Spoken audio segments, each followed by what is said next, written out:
Ruud van Nistelrooy is no stranger to Old Trafford. He spent 5 incredible seasons at Manchester United, where he found the net 150 times in 219 games. That's an impressive record. Now, he's returned to United, not as a player, but as one of Erik ten Hag's new assistants. And here is how he will help revive the glory days at Man United. Ruud van Nistelrooy needs no introduction when it comes to his football skills. I mean, everybody at Manchester United still talks about his time there from 2001 to 2006. The guy was a beast, a legendary centre-forward with crazy hunger for goals. He banged in 150 goals in 219 games for the Reds. He scored 46 goals in 68 games for Real Madrid and a mind-blowing 62 in 88 European matches. But these numbers are just part of his story. Van Nistelrooy kicked off his career at Den Bosch, then levelled up to Heerenveen before making a big splash at PSV Eindhoven. His goal-scoring skills caught Manchester United's eyes, but a year-long injury delay meant his move had to wait until 2001, when he finally joined for a record-breaking £19 million. At United, he was a total boss, snagging the Premier League, FA Cup, League Cup, and Community Shield trophies. Real Madrid swooped in 2006, where he snagged 2 La Liga titles and a Supercopa de España. After a stint with Hamburger SV, he bounced back to Spain with Malaga in 2011, before calling it quits in 2012.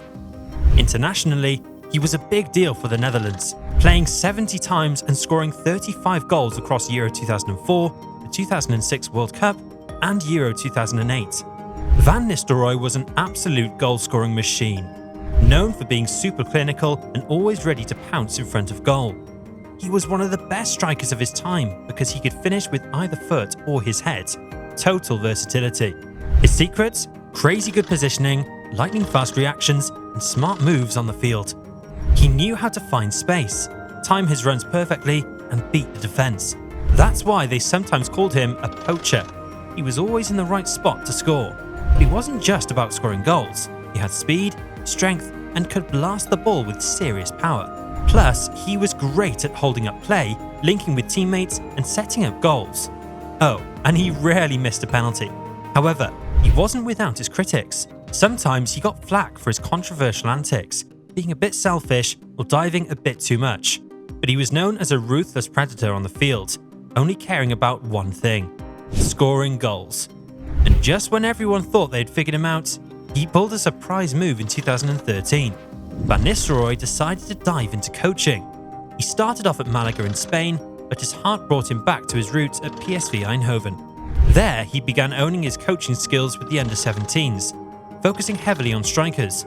Talk about passing on that goal-scoring wisdom. Then, in 2014, he got a massive break, assisting Guus Hiddink for the Netherlands at the World Cup in Brazil.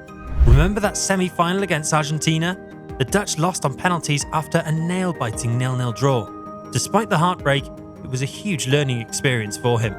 Then the Dutch team missed out on Euro 2016, which was a tough blow, and he soon found himself back at PSV Eindhoven, his old stomping ground. There, he started with the under-17s, then moved up to the under-19s. By 2018, he was deep into the striker department, shaping the next gen of talent.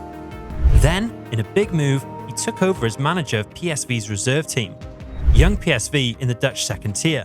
This was no small gig. He kept them in the league with a squad mostly made up of under-21 players. But his big break came in 2022 when he was named manager of PSV's first team. That's a major step up, and boy did he deliver. Under his leadership, PSV bagged the Johan Cruyff Shield and the KNVB Cup, like the Dutch Community Shield and the FA Cup. They were also rocking it in the league until January hit hard.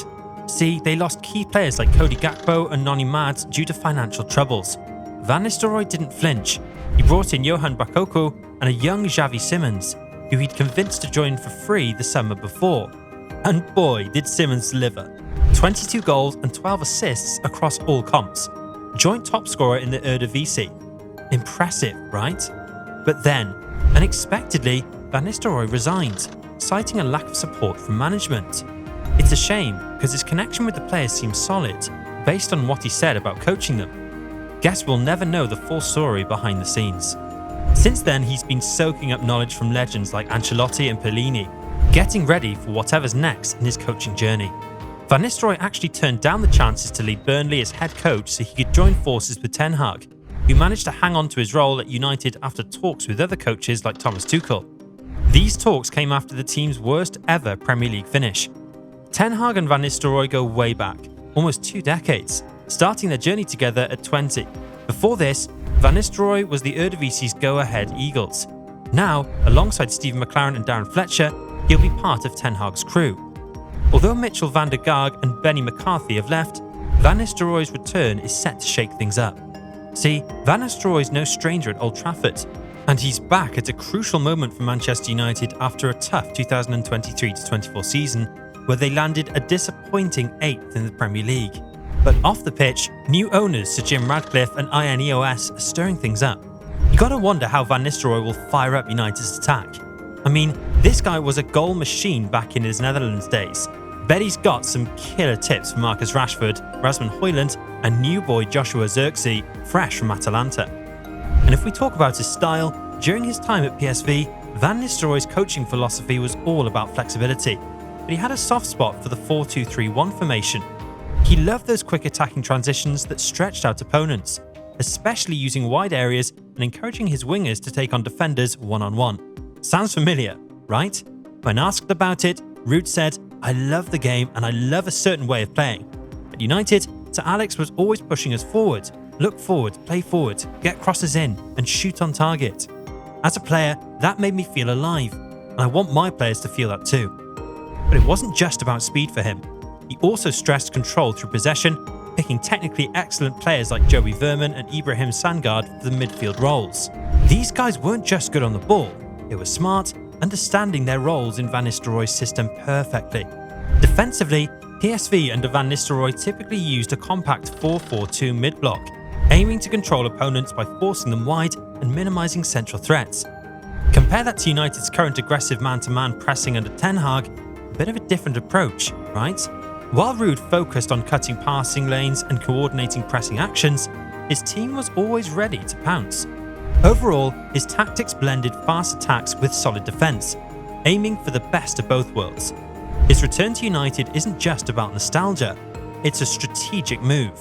Sure, he's new to managing top-level senior football, but his track record with PSV's youth teams and his successful stint as their first-team coach prove he's ready for this step.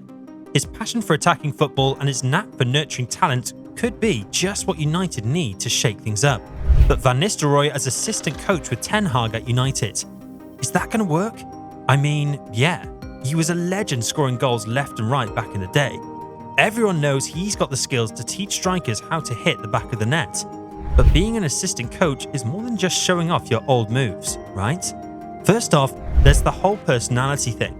Van Nistelrooy had his ups and downs with managers and players before. Some said he could be a bit too focused on himself, maybe a bit flashy. And you know how football's all about teamwork and being a team player, right? If he's going to teach the young guns at United, he's got to be all about unity and helping the squad, not just his own glory days. Then there's the coaching style. Ten Hag's all about that aggressive pressing game, pushing players to hustle and win the ball back fast. Van Nistelrooy, though? He liked to pick his moments, find space, and strike when it counted. That's more about finesse than chasing down every ball. Will their styles clash, or can they find a balance? On the flip side, you've got to give him credit. He knows Old Trafford like the back of his hand. He's been through the highs and lows of football, winning big trophies and dealing with tough losses. That experience could be gold for United's young squad. So yeah, there are questions. Will he adapt to Ten Hag's high-energy coaching style? If he can bring his passion for scoring goals into coaching and mesh with Ten Hag's vision, maybe there'll be a dream team. Only time will tell. But not only United are doing some work, Chelsea are also preparing to fight for the top 4 spot, and they have just signed a La Masia kid. How good is Mark Guiu? Watch it now.